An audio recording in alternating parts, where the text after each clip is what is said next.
Hello everyone.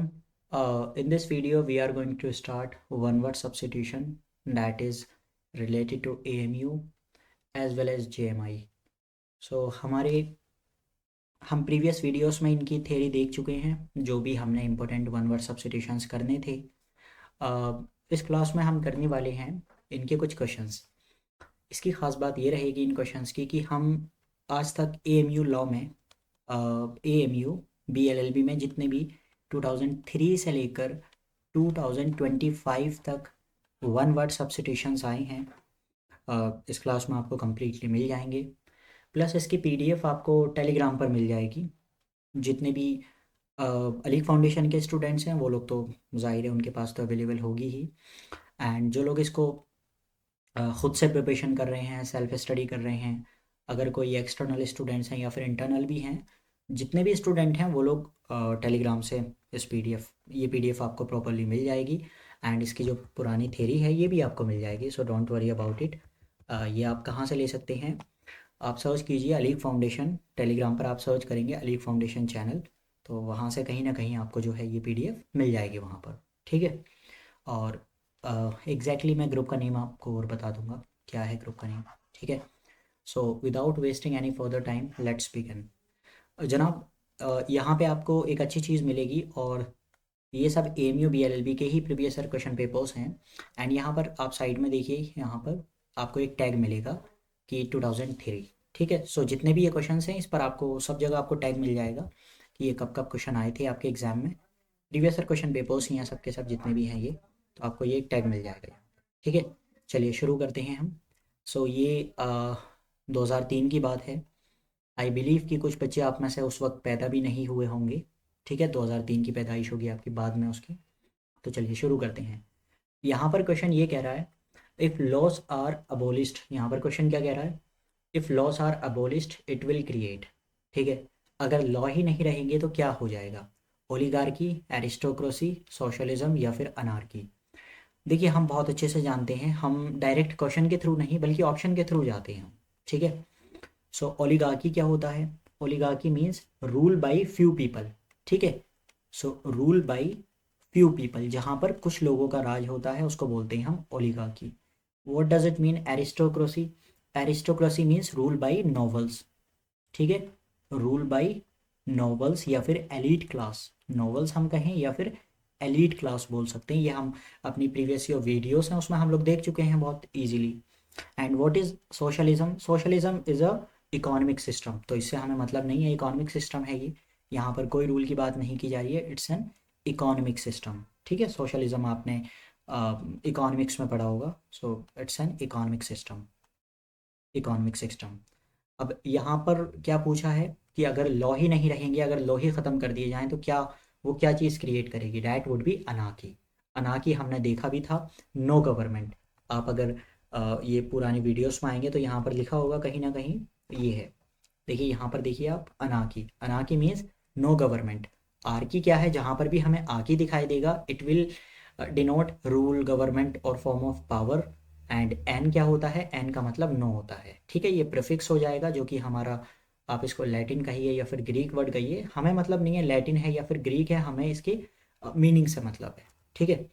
सो यहाँ पर जो करेक्ट आंसर है डैट वुड बी अनाकी, ठीक है। सो जो भी करेक्ट आंसर होगा उसको हम लोग हाईलाइट कर देते हैं यहाँ पर। तो D4 देवसेना, ठीक है, this will be the correct answer. चलिए आगे बढ़ते हैं हम। Next word is, the second question says the life history of a man written by himself is known as. यहाँ से दो क्वेश्चन पूछे जाते हैं। एक तो ये है कि जो भी लाइफ हिस्ट्री या लाइफ स्टोरी होती है खुद के द्वारा लिखी जाती है तो उसको हम क्या कहते हैं, या कोई और हमारे बारे में लिखता है तब हम उसको क्या कहते हैं। यहाँ पर क्वेश्चन पूछ रहा है the life history of a man written by himself, by himself यानी कि खुद के द्वारा। सो ये क्या हो जाएगा? ऑटोबायोग्राफी, ठीक है। क्या हो जाएगा? Autobiography, A answer. So A will be the correct answer, autobiography. अच्छा सर, बायोग्राफी क्या होता है? बायोग्राफी होता है जब लाइफ हिस्ट्री कोई और पर्सन लिखता है ना। It is written by someone else. जब हमारे बारे में, हमारी लाइफ हिस्ट्री के बारे में कोई और पर्सन लिखता है तो उसको हम बोलते हैं बायोग्राफी। सो यहाँ हम कह सकते हैं रिटन बाय ये भी लाइफ हिस्ट्री ही है, रिटन बाय समवन एल्स, कोई और लिखता है यहाँ पर, समवन एल्स। जब कोई और आपके बारे में लिखता है इट इज़ बायोग्राफी। ठीक है। एंथ्रोपोलॉजी, तो यहाँ पर क्या हो जाएगा, एंथ्रो किस चीज़ को डिनोट करता है, पीपल को, एंड पॉलजी मतलब एंथ्रोपोलॉजी क्या हो जाएगा, history of sorry study of human beings, जो हम देख चुके हैं अपनी प्रीवियस क्लासेस में, यहाँ पर आपको दिखाई दे जाएगा। ठीक है, यानी कि स्टडी ऑफ ह्यूमंस या फिर स्टडी ऑफ मैनकाइंड। तो हम यहाँ पर कह सकते हैं इट विल बी एंथ्रोपोलॉजी क्या हो जाएगा, स्टडी ऑफ, स्टडी हमें प्रॉपर लिखने की ज़रूरत नहीं है, जाहिर है स्टडी ऑफ ह्यूमन बींग्स। ठीक है, जब हम इंसानों की स्टडी करते हैं उसको हम बोलते हैं anthropology. So study of human beings. Historiography, historiography की ज़रूरत नहीं है, स्टडी ऑफ हिस्ट्री। ठीक है, यानी कि हिस्ट्री। सो ये हो जाएगा history, study of history is called historiography. आगे बढ़ते हैं, question number 3 is palaeontology. What does it mean, palaeontology is the study of fossils. ठीक है, पैलियोंटोलॉजी क्या होती है, स्टडी ऑफ फॉसिल्स। सो इसका जो करेक्ट आंसर है that would be a option, that would be a option. Palaeontology means a option हो जाएगा यहाँ पर, स्टडी ऑफ फॉसिल्स। हम यहाँ पर तो छोड़ने वाले नहीं हैं, हम क्या देखेंगे, रॉक्स की भी देखते हैं। ठीक है, साइमल्टेनियसली हम लोग देख लेते हैं कि जो रॉक है उसकी स्टडी को क्या कहते हैं। So study of rocks is called geology भी आप कह सकते हैं, या फिर ये कहीं ना कहीं इसकी एक सेपरेट ब्रांच है, that is petrology. Petrology is called आपका रॉक्स हो जाएगा, या फिर आप इसको जियोलॉजी भी कह सकते हैं, स्टडी ऑफ रॉक्स, जो कि इंटीरियर की हम बात कर रहे होते हैं कहीं ना कहीं। अर्थक्वेक की जो स्टडी होती है that is called seismology.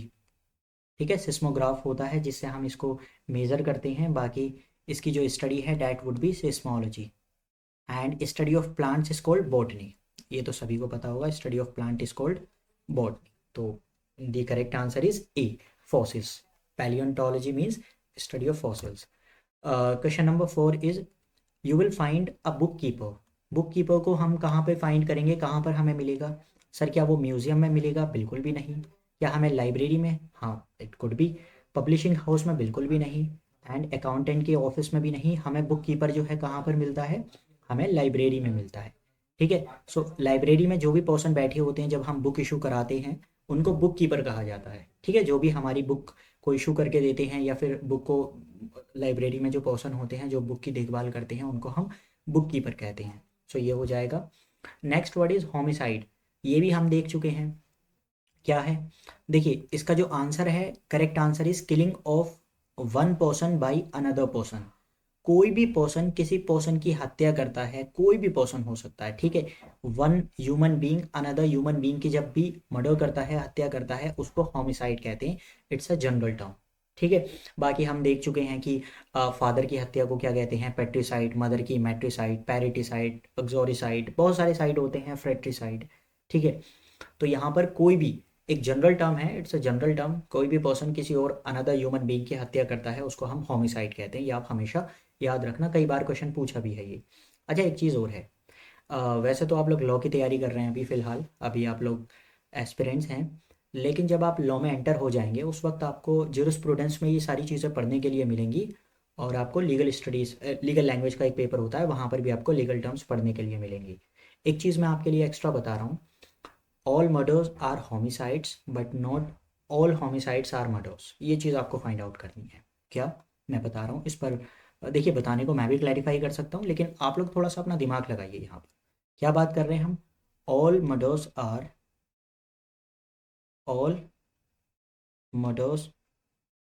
होमिसाइड्स, all murders are homicides, but इसका जो उल्टा है वो पॉसिबल नहीं है कि जितने भी होमिसाइड्स होते हैं वो मर्डर नहीं होते।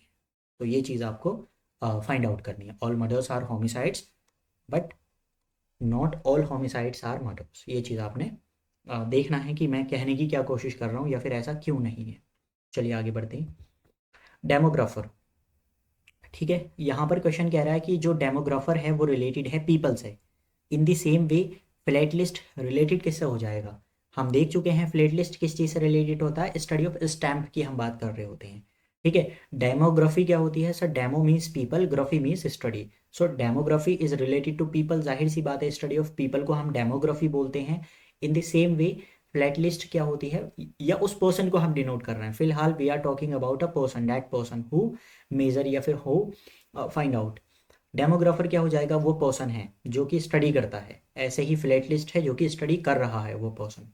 तो जाहिर है हमें इसमें ज़्यादा सोचने समझने की ज़रूरत ही नहीं है। Demographer is the study, demography is the study of people. In the same way philatelist या philately is the study of stamp. So the correct answer is ए।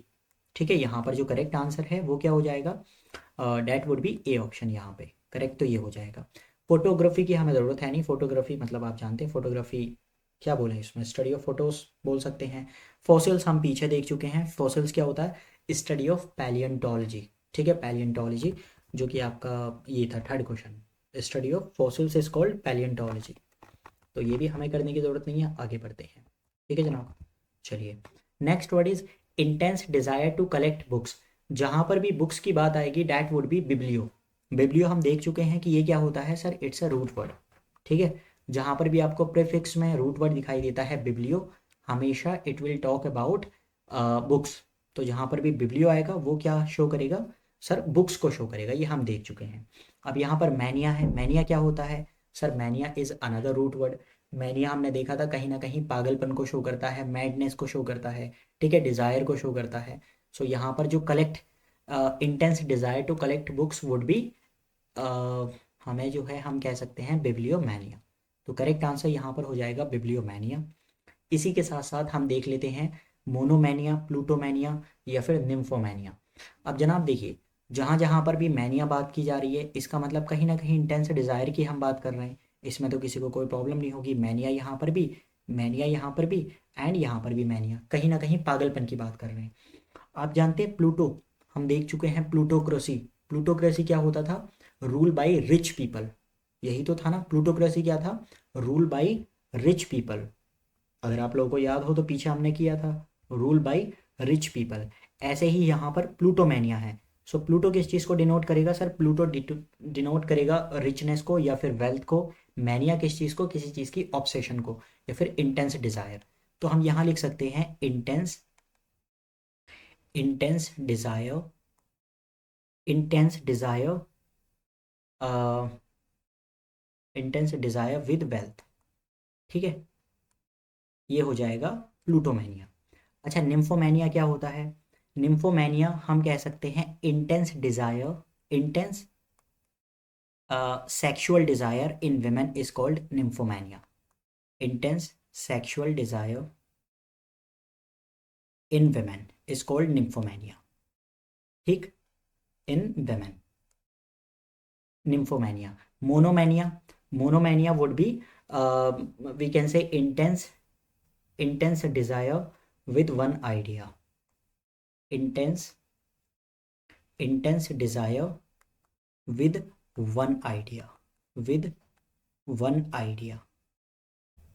अब हम मोनो की बात कर रहे हैं, मोनो मीन्स वन की हम बात कर रहे हैं। ठीक है, मैनिया मतलब एक जो है सिंगल पागलपन की बात कर रहे हैं। So intense desire with one idea is called monomania. आगे बढ़ते हैं। Next word is a person who advocates. देखिए जनाब, शायद आप में से कुछ लोगों को एडवोकेट का मतलब नहीं पता होगा। जब एडवोकेट हम नाउन की तरह यूज़ करते हैं तो ये वकील साहब जो आप बनने वाले हैं, आगे चलकर आप बनेंगे इंशाल्लाह, उस चीज़ को शो कर रहा है। लेकिन जब हम इसको एज ए वर्ब यूज़ करते हैं तो इट मीन्स ये किसी ना किसी पब्लिकली सपोर्ट, कोई आइडियोलॉजी या फिर कोई जो भी आपकी मतलब ओपनली किसी चीज़ को आप सपोर्ट कर रहे हैं, इंडोर्स कर रहे हैं, उस चीज़ को शो करता है। सो एडवोकेट का मतलब होता है पब्लिकली किसी चीज़ को, किसी आइडिया को सपोर्ट करना या फिर इंडोर्स करना। इसका ही सिनोनिम होता है इंडोर्स करना। अब यहाँ पर एक्सट्रीम पैट्रियोटिज्म की बात की जा रही है। ये क्वेश्चन, सेम क्वेश्चन 2000, मुझे एग्जैक्टली याद नहीं है बट आई थिंक 2020 या 21 में आया था। सेम क्वेश्चन ही है ये, इसी से रिलेटेड है, यही है। ठीक है, तो प्रीवियस ईयर क्वेश्चन पेपर आपको पता होना चाहिए, बहुत ज़्यादा इंपॉर्टेंट है आप लोगों के लिए। यहाँ से आते हैं हम, किस चीज़ की हम बात कर रहे हैं यहाँ पे।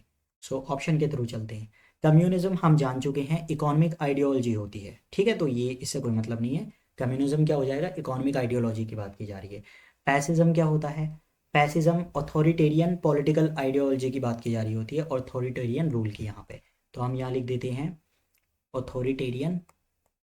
पैसिज्म क्या है, authoritarian, authoritarian political ideology, political ideology, ideology, ठीक है जनाब, ये हो जाएगा। ईगोइज्म, ये वही चीज़ है जो इस बार 2025 में भी आपके एग्जाम में क्वेश्चन पूछा था, ईगोइस्ट एंड ईगोटिस्ट।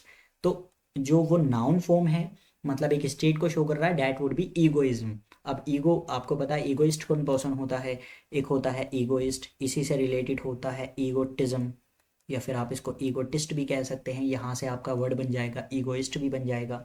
ये किस चीज़ को शो करता है, self centred, a person who is self centred, यही तो है ना, who is self centred belief है इस इंसान का, ठीक है, सिर्फ खुद ही पर फोकस है, इट वुड बी ईगोइज्म या फिर ईगोटिस्ट, ईगोइस्ट पर्सन।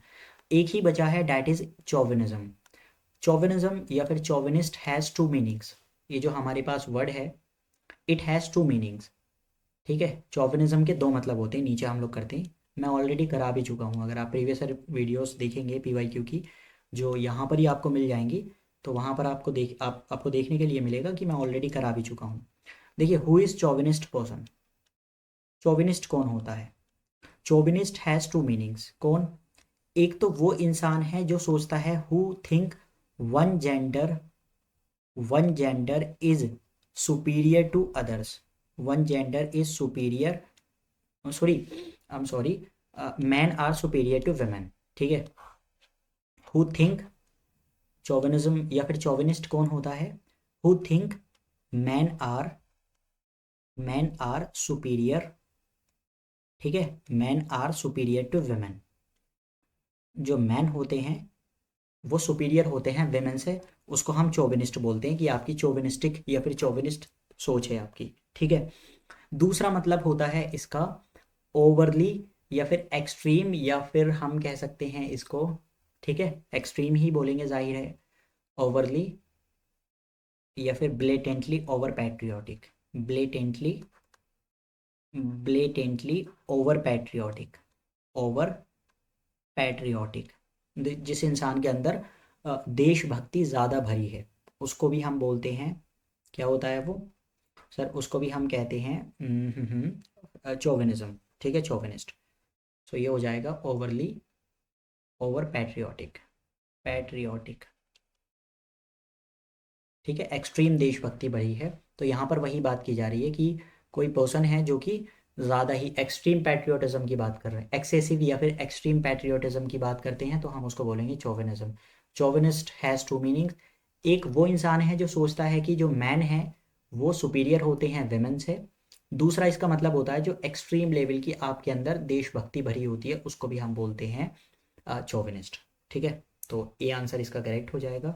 आगे बढ़ते हैं, next word is a person who believe in lawlessness is a follower of, ये वही बात आ गई जो पहला वाला क्वेश्चन था हमारे पास में। फर्स्ट वाला क्वेश्चन क्या था सर, आइए इसको जो है हम ऑप्शन एलिमिनेशन के थ्रू एलिमिनेट करते हैं, मतलब ऑप्शन के थ्रू एलिमिनेट करते हैं। लिबरलिज्म क्या होता है सर, लिबरलिज्म जो है वो लिबर्टी की हम बात कर रहे होते हैं कहीं ना कहीं, ठीक है, freedom with in law, liberalism क्या हो जाएगा, freedom, freedom with in law is called liberalism with in law, ठीक। सर फैसिज्म हम देख चुके हैं पीछे, ऑथोरिटेरियन रूल की हम बात करते हैं। कम्युनिज्म भी हम देख चुके हैं, सोशल आइडियोलॉजी की बात कर रहे होते हैं, इकोनॉमिक आइडियोलॉजी की, ठीक है, इकोनॉमिक आइडियोलॉजी, हम सॉरी सोशल नहीं। सो एक ही आंसर है, डैट वुड बी अनार्किज्म, मतलब क्या हो जाएगा सर, अनार्किज्म क्या होगा, जो हम बात कर रहे थे अनार्की की, कि जहाँ पर ना ही कोई गवर्नमेंट हो और ना ही, जहाँ क्योस मचा हुआ हो, या फिर हम इसको कह सकते हैं जहाँ पर कोई गवर्नमेंट ही नहीं है या फिर लॉ ही एग्जिस्ट नहीं कर रहा है, ठीक, अराजकता भी बोलते हैं ना हिंदी में, इसको अराजकता कहा जाता है। आगे बढ़ते हैं, question number 10 is a form of government in which the supreme power is placed in the hands of a small exclusive class, हम कुछ ही लोगों की बात कर रहे हैं, ठीक है, अ स्मॉल एक्सक्लूसिव क्लास, यानी कि कुछ लोगों के हाथ में पावर है। जनाब अगर कुछ लोगों के हाथ में पावर होती है तो उसको हम क्या कहते हैं, आपको पता होगा, ये भी हम पढ़ चुके हैं अपनी प्रीवियस क्लासेस में। आइए इस यहाँ से देखते हैं, aristocracy what does it mean, rule by, हम इसको नॉवेल्स कहें या फिर इसको हम एलीट क्लास कह सकते हैं, इसको तो हम एलीट क्लास, ठीक है, एलीट क्लास की बात करें तो ये होती है aristocracy.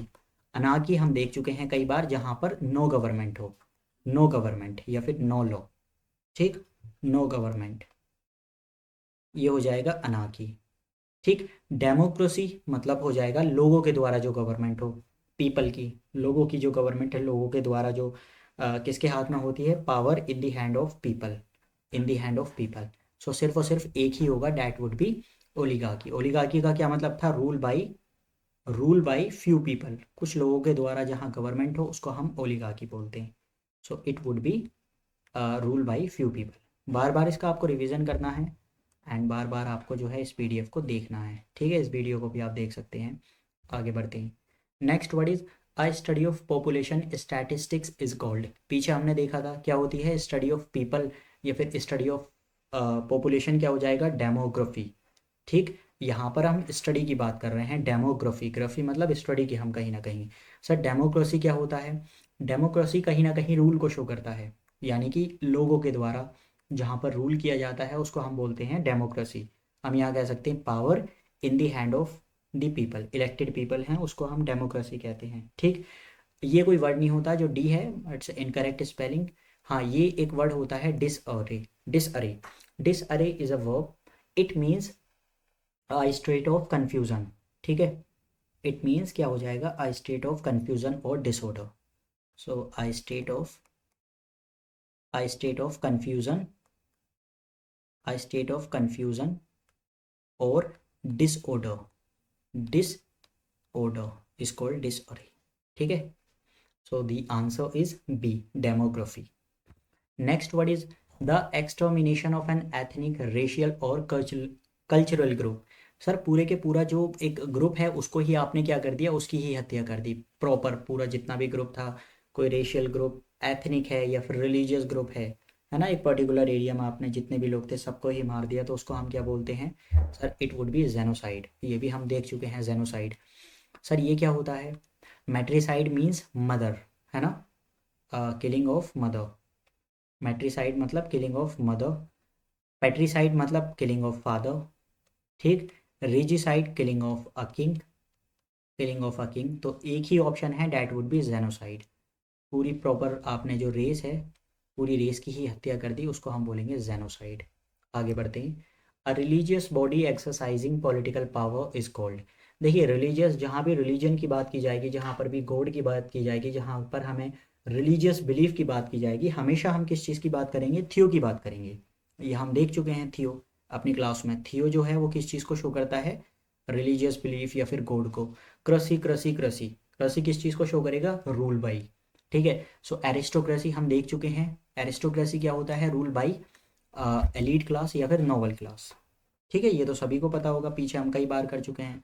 Rule by elite class या फिर ओलिगार्की क्या होता है, रूल बाई फ्यू पीपल। पोलिक्रसी हो जाएगा हमारे पास में जो यानी कि रूल बाई मैनी, यहाँ पर हम कह सकते हैं रूल बाई मैनी। ठीक है, एंड तो एक ही ऑप्शन है, that would be B option, यानी कि थियोक्रेसी। थियोक्रेसी मतलब रूल बाई रिलीजियस लीडर या फिर रूल बाई, हाँ यही हो जाएगा रिलीजियस, जहाँ पर भी रिलीजियस बॉडी का रूल चल रहा है वो हो जाएगा हमारे पास में थियोक्रेसी। ठीक।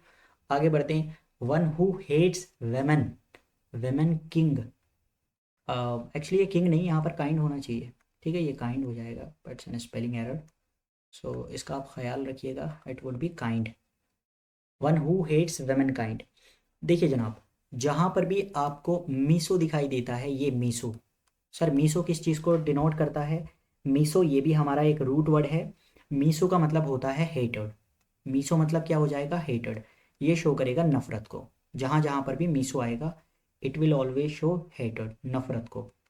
ठीक है, एंड एक हमारे पास में जो रूट वर्ड है डैट इज गाइनी।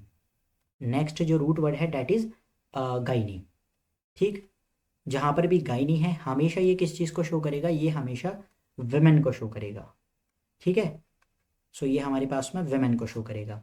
अब क्या है, मीसो, मीसो मतलब हेट की बात कर रहे हैं, गाइनिस्ट मतलब हम वेमेन की बात कर रहे हैं, तो जाहिर है one who hates women is called miso, misogynist. यहाँ पे हो जाएगा misogynist is called, misogynist is called one who hates women. यहाँ पर है मिसोगैमिस्ट, गैमस। मीसो मतलब क्या हो जाएगा सर, मीसो तो हमेशा नफरत को शो करेगा। एक और वर्ड है डैट इज गैमस, गैमस से मिलकर जो है वो बना है हमारे पास में गैमिस्ट। तो जो इंसान हेट करता है, हु हेट्स मैरिजेस, जो शादी से नफरत करता है उसको बोलते हैं हम लोग मिसोगैमिस्ट। मिसो मतलब क्या हो जाएगा, नफरत करने वाला, और गैमिस्ट मतलब मैरिज से, गैमस से मिलकर बना है। तो ये हो जाएगा हु हेट्स, जो इंसान हेट करता है किस चीज़ से, मैरिजेस से, शादी से ही इस इंसान को नफरत है, मैरिज। ठीक है। मिसो फेमिनिन ये कोई स्टैंडर्ड वर्ड नहीं है इंग्लिश में, तो ये इनकरेक्ट है। Misanthrope, who hates human beings. Misan हमने देखा, नफरत की हम बात कर रहे हैं, हेट की बात कर रहे हैं। एंथ्रोप जहाँ पर भी आता है वो ह्यूमन बींग्स को शो करता है। सो ये हो जाएगा hates human being, who hates human beings. पूरी ही मानवता से जिस इंसान को नफरत है उसको हम कहते हैं मिसैंथ्रोप। ठीक है। फिलेंथ्रोप भी होता है, जहाँ पर भी फिल आएगा, फाइल आएगा, ये हमेशा किस चीज़ को शो करेगा, ये लव को शो करेगा। ठीक है। सो ये हो जाएगा फिलेंथ्रोप। फिलेंथ्रोप मतलब हु लव ह्यूमन काइंड। तो यहाँ पे हम हु हेट्स ह्यूमन बींग्स, ठीक है, जिसको इंसानों से ही नफरत है। एंड ये हो जाएगा who love human beings, human beings. ठीक, हु लव्स ह्यूमन बींग। आगे बढ़ते हैं। Question number 15 is something allowed is something that is allowed is known as. Something allowed is known as, that is भी हम लिख सकते हैं, बाकी अलाउड भी कोई मसला नहीं है, यहाँ पर दोनों ही ठीक है। अच्छा, जिस चीज़ को अलाउ किया जाता है वो हमें बताना है। देखिए जनाब, सबसे पहली चीज़ तो इसका जो आंसर है that would be something that is allowed is permissible. ठीक, दोनों ही एडजेक्टिव हैं। यहाँ पर हमें देखना है परमिसिबल कहाँ पर है। हम इसको अलाउ बाई रूल भी कहते हैं, अलाउ बाई रूल, लॉ या फिर अथॉरिटी। जो चीज़ कानून या फिर नियमों से अलाउ की जाती है, या फिर एलिजिबल है, या फिर उसको मान्य है, ये भी कह सकते हैं। ठीक है, परमिसिबल। तो ये आंसर हो जाएगा सी, परमिसिबल। अच्छा, इट्स एन स्पेलिंग एरर। जो डी ऑप्शन है इट्स स्पेलिंग एरर। अगर आप देखें यहाँ पर तो ये क्या है सर, ये ऐसा कोई वर्ड होता नहीं है, स्पेलिंग एरर है यहाँ पर। ये भी ख़त्म। परमिटिव भी कोई वर्ड नहीं है। ठीक है, दो वर्ड तो हमारे वैसे ही कैंसिल हो गए। आंसर है सी, परमिसिबल। ए ऑप्शन क्या है, व्हाट डज इट मीन। ए का मतलब अगर मैं सबसे पहली चीज़ तो बात करूँ तो ये भी एजेक्टिव है, इसकी जो पार्ट ऑफ स्पीच है ये भी एजेक्टिव है, एंड इसकी भी पार्ट ऑफ स्पीच जो है वो एजेक्टिव है। सर ऊपर जो है परमिसिव, इसका क्या मतलब होता है जनाब, अगर हम परमिसिव की बात करें तो ये किसी इंसान के बिहेवियर को शो करता है, लोगों के एटीट्यूड को शो करता है, या फिर लोगों को शो करता है जो कि काफ़ी क्या होते हैं, लीनियंट होते हैं, जो ज़रूरत से ज़्यादा लोगों को छूट देते हैं ना, उसको हम कहते हैं परमिसिव। यानी कि यू आर टू परमिसिव। ठीक है। So allowing too much freedom, a person who is allowing too much freedom. हम कह सकते हैं a person who is lenient, ये ज़्यादा अच्छा रहेगा, जो इंसान काफ़ी ज़्यादा क्या है, लीनियंट है। ठीक है, लीनियंट है यानी कि हिंदी में लिख लेना आप लोग, ज़रूरत से ज़्यादा छूट देने वाला, लोगों के बिहेवियर को या फिर लोगों के एटीट्यूड को शो करता है, जो काफ़ी परमिसिव होते हैं। जैसे अक्सर आपने देखा होगा कुछ कुछ टीचर्स जो होते हैं ना वो काफ़ी क्या होते हैं, लीनियंट होते हैं। मतलब हम कह सकते हैं कि द टीचर, इस इंसान की बात कर रहे हैं, the teacher is permissive. Teacher क्या है, वो काफ़ी ज़्यादा परमिसिव हैं। The teacher is permissive with late submissions, with late submissions. ठीक है। तो कुछ हमारे जो प्रोफेसर्स हैं वो क्या होते हैं, जिस जो डेट उन्होंने मेंशन की है, जो लास्ट डेट है, उस डेट तक उनको असाइनमेंट चाहिए, उस डेट तक उनको फाइल चाहिए, उस डेट तक उनको वाइवा चाहिए। ठीक है, वो काफ़ी स्ट्रिक्ट होते हैं। लेकिन कुछ टीचर्स ऐसे होते हैं जो काफ़ी लीनियंट है, मतलब परमिसिव है उनका नेचर है, कि अगर आप विद इन टाइम लिमिट जो ड्यूरेशन दी है उन्होंने, अगर उसमें आप अपनी फाइल को सबमिट नहीं करते हैं, वाइवा नहीं देते हैं, तो फिर भी आपको एक चांस और दिया जा सकता है। ठीक है। तो ये किस चीज़ को शो करता है, बिहेवियर को या इंसान को शो करता है, जो इंसान काफ़ी लीनियंट होता है। The teacher is permissive with late submissions, ये कह सकते हैं हम, सबमिशंस। तो it would be the teacher is submissions. ठीक है जनाब, यहाँ पर हम लिख देते हैं इसको सबमिशंस। एक तो ये हुआ। सर दूसरा भी एडजेक्टिव है, बट ये हम लीगल कॉन्टेक्स्ट में यूज़ करते हैं, ये हम लॉ के केस में यूज़ करते हैं। ठीक है, वो नेचर या बिहेवियर को शो कर रहा था, यहाँ पर कोई चीज़ जो ऑफिशियली अलाउ की जाती है बाय द रूल। ठीक है, तो यहाँ पे हम कह सकते हैं allowed, something that is allowed, allowed by rule. ठीक है, अलाउड बाई रूल्स और लॉ, जो चीज़ लॉ या फिर रूल के द्वारा अलाउ की जाती है। ठीक है, जैसे कि हम कह सकते हैं स्मोकिंग, यहाँ पर पार्किंग के केस में कोई भी एक्शन है, कुछ भी हो सकता है। बाकी we can say smoking, smoking is not, smoking is not, आप अक्सर गए होंगे हॉस्पिटल्स में या फिर आप कहीं पर भी गए होंगे तो कई जगह आपने पढ़ा होगा स्मोकिंग इज़ नॉट परमिसिबल। ठीक है, smoking is not permissible, permissible in this, in this office, ये कह सकते हैं। ठीक है, यानी कि यहाँ पर जो अलाउ क्या नहीं है, स्मोकिंग अलाउ नहीं है, इस ऑफिस में अलाउ नहीं किया जा सकता यहाँ पर। तो ये लीनियंट किसी इंसान के बिहेवियर या फिर नेचर को शो करता है, और ये कोई ऐसी चीज़ जो कि लॉ के द्वारा यहाँ रूल्स एंड अथॉरिटी को शो कर रहे होते हैं, जो अलाउ की जाती है या नहीं। बाकी दो ऑप्शन हमने वैसे ही एलिमिनेट कर दिए क्योंकि ये इनकरेक्ट थे यहाँ पर। आगे बढ़ते हैं। Next word is question number 16 है यहाँ पे। An ornithologist is one who is interested in the study. देखिए ऑर्निथोलॉजी क्या होती है, ऑर्निथोलॉजी आप जानते होंगे किस चीज़ को बोलते हैं हम। सर फॉसिल्स को क्या होती है, फॉसिल्स की स्टडी हम पीछे देख चुके हैं, पैलियोंटोलॉजी। प्लांट की होती है बोटनी। फ्लोरा या फोना जो है उसको हम ये कहीं ना कहीं हम जियोलॉजिस्ट की बात कर रहे होते हैं। ठीक है, तो एक ही हो जाएगा, that would B birds. And bird की जो स्टडी होती है उसको क्या बोलते हैं, ऑर्निथोलॉजी। ठीक है, यहाँ पे हम लिख सकते हैं ornithology is the study of birds. ये भी कई बार एग्जाम में पूछा जाता है, एंड करेक्ट आंसर हो जाएगा, it would B D option है। यहाँ पे हम डी ऑप्शन बोल देते हैं। ठीक है,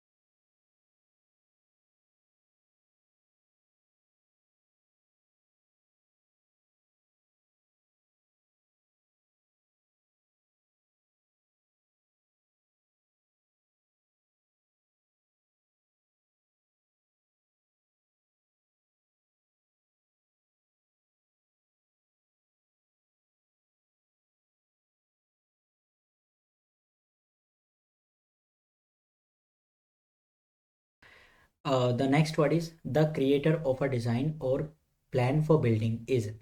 जो डिज़ाइन का क्रिएटर है या फिर बिल्डिंग को प्लान करता है उसको हम क्या कहते हैं, क्या वो कार्टोग्राफर है, क्या वो आर्किटेक्ट है, क्या वो ब्रिकलेयर है या फिर इंजीनियर है।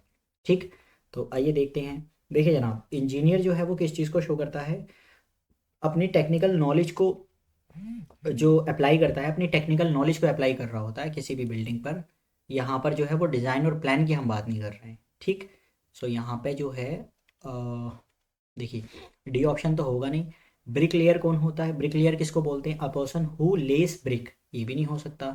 तो the correct answer is B, architect. Architect कौन होता है, जो बिल्डिंग को यानी कि प्लान करके देता है।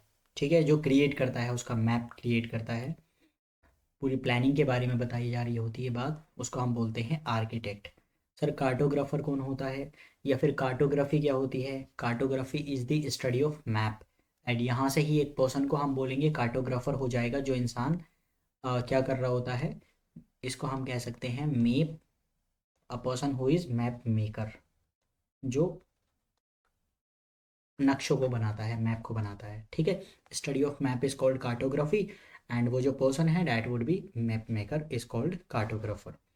Question number 18 is homicide. Homicide हम देखते हैं कोई भी एक्ट ऑफ मर्डर है, डैट वुड बी, हम फिर बात कर रहे हैं all murders are homicides but not all homicides are murders.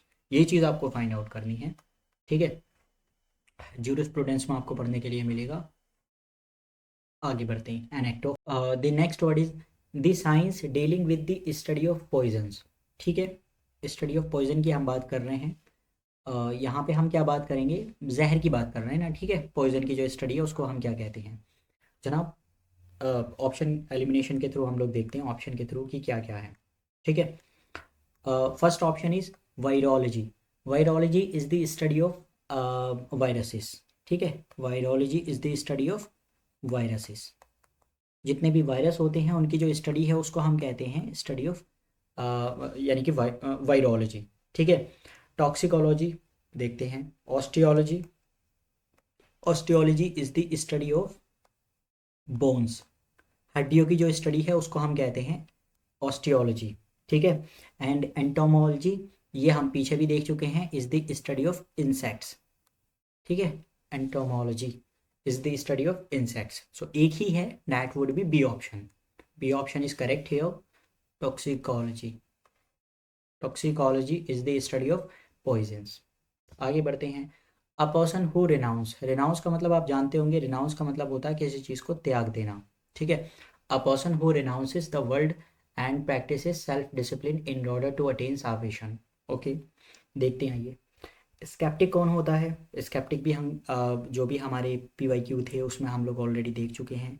Sceptic की दो स्पेलिंग होती हैं, एक तो ये है, बाकी इसको हम कभी कभी स्केप्टिक ऐसे भी पढ़ रहे होते हैं, के भी आता है इसमें, दोनों स्पेलिंग करेक्ट है, कोई मसला नहीं है इसमें, ठीक है। स्केप्टिक कौन है? Sceptic is a person who doubts या फिर बिलीव्स, हु डाउट्स बिलीव, इसको हम डाउटर कह सकते हैं। A person who is daughter, जो हर चीज़ पर क्या करता है, डाउट करता है, ठीक है। Sceptic is a person who is doubter. Devotee कौन है?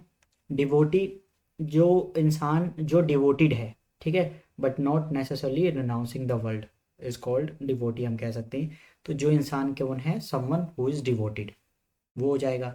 एंटीक्वेरियन, व्हाट डज इट मीन? जो स्टडी करता है antique, एंटीक्वेरियन is a person who studies old objects, ठीक है, study old objects is called एंटीक्वेरियन। तो जो इंसान पुरानी चीज़ों की, जो ओल्ड चीज़ें हैं उनकी स्टडी करता है उसको हम एंटीक्वेरियन बोलते हैं। एक ही ऑप्शन है, डैट वुड बी बी। सो यहाँ पे हो जाएगा एसेट, एसेटिक इज कॉल्ड, यहाँ पे है एसेटिक इज कॉल्ड, ये है जो इस दुनिया से परित्याग कर चुका है, ठीक है, संन्यास ले चुका है, वो हो जाएगा एसेटिक। आगे बढ़ते हैं। द साइंस और knowledge of law is known as, अभी हमने देखा था jurisprudence is the study of law, ठीक है। ज्यूरिस्प्रूडेंस क्या होती है? ज्यूरिस का मतलब लॉ होता है, ये जो ज्यूरिस है इसका मतलब लॉ होता है, ठीक है। प्रूडेंस जो है वो हम किस चीज़ को बोलते हैं? नॉलेज को बोलते हैं, ठीक है, नॉलेज या फिर विजडम को कहा जाता है। तो the answer is A, juris मतलब लॉ, प्रूडेंस मतलब स्टडी और नॉलेज, नॉलेज या फिर विजडम। द साइंस और knowledge of law is known as jurisprudence. Jury आप किसको, ज्यूरी किसको कहा जाता है? Group of people deciding a case, जो भी पीपल हैं, group of people deciding a case is called jury, more than 2 जजेस की। अब बेंच तो आप जानते हैं जो कि सीट ऑफ जजेस है या फिर कोर्ट है, उसको भी कभी कभी बेंच कहा जाता है। आगे बढ़ते हैं। The art of beautiful hand writing is called, ये हम देख चुके हैं क्या होती है। The art of beautiful writing is called calligraphy, ठीक है। Philology, what does it mean? Philology का मतलब होता है स्टडी ऑफ लैंग्वेजेस, तो यहाँ पर क्या हो जाएगा? स्टडी ऑफ लैंग्वेजेस, ये भी हम देख चुके हैं, जो हमने फर्स्ट वाली वीडियो की थी वहाँ पर ही हमने देखा था। ये क्या है? Study of languages, study of languages is called philology. Lexicography, compiling dictionaries की हम बात करते हैं, ठीक है, कंपाइलिंग, कंपाइलिंग डिक्शनरीज, ठीक, compiling dictionaries is called lexicography. Orthography जो है वो स्पेलिंग एरर को कहीं ना कहीं हम शो करता है या फिर उसकी study. So is the study of correct spelling, is the study of correct spelling. चलिए आगे बढ़ते हैं। Question number 23 is a physician who is diagnosis and interprets the changes caused by disease in tissues and body fluids is called, ठीक है जनाब। सबसे पहली चीज़ तो हु इज़ साइकोलॉजिस्ट, साइकोलॉजी क्या होती है? स्टडी ऑफ माइंड, ठीक है। तो जो इंसान, साइकोलॉजी हम बोल सकते हैं study of mind is called psychology, ये सभी को पता है, ठीक है। पैथोलॉजिस्ट क्या हो जाएगा? पैथोलॉजी क्या होती है? Study of diseases, pathology is the study of diseases, pathology यहाँ पे लिख देते हैं हम, pathology is the study of diseases, study of pathology is the study of diseases, ठीक है। बीमारियों की जो स्टडी होती है उसको हम लोग पैथोलॉजी बोलते हैं। ए ऑप्शन है यहाँ पर फार्मासिस्ट, फार्मासिस्ट कौन होता है? प्रिपेयर एंड डिस्पेंसेस मेडिसिन, उसको हम लोग फार्मासिस्ट बोलते हैं, इससे मतलब नहीं है। Optometrist, who is optometrist? Optometrist eye specialist, ophthalmology, ophthalmology ही बोलते हैं शायद इसको, जो स्टडी ऑफ आई होती है, ठीक है। तो ये हो जाएगा eye specialist, this is a person who is eye specialist. तो एक ही ऑप्शन है, वो क्या हो जाएगा? That would B D option. Pathologist वो पर्सन है जो स्टडी ऑफ डिसीजेस की हम बात कर रहे होते हैं, या फिर हमारी पैथोलॉजी क्या हो जाएगी? Study of diseases. एंड जो वो पर्सन है जो इस स्टडी को कर रहा है उसको हम बोलेंगे, जो भी फिजिशियन है, दैट वुड बी पैथोलॉजिस्ट। तो D option is correct here. Question number 24 काफ़ी इंपॉर्टेंट है, हर एक एग्जाम में बीए हो या फिर बीएलएलबी हो, अक्सर कई बार पूछा गया है। A place where bees are kept is called apiary, ठीक है। A place where bees are kept is called apiary, हम देख भी चुके हैं। तो यहाँ पर जो करेक्ट आंसर है that would be B option, a place where bees are kept, that would be apiary. Sir apiary aviary क्या होता है? वी और पी में कंफ्यूज मत होना, पी जो है वो बीस के लिए यूज किया जाता है, एंड जो अवियरी है a place where birds are kept, यहाँ पे आप लोग लिख लेना birds are kept, a place where birds are kept is called aviary. Behave क्या है? बिहीव वो जो छत्ता है ना उसको बोलते हैं, जो मधुमक्खी का छत्ता होता है, जो स्ट्रक्चर है ना, द स्ट्रक्चर इन विच बीस लिव, जहाँ पर जो मधुमक्खियाँ हैं रहती हैं, उसको हिंदी में हम लोग छत्ता भी कहते हैं, वो बिहीव होता है।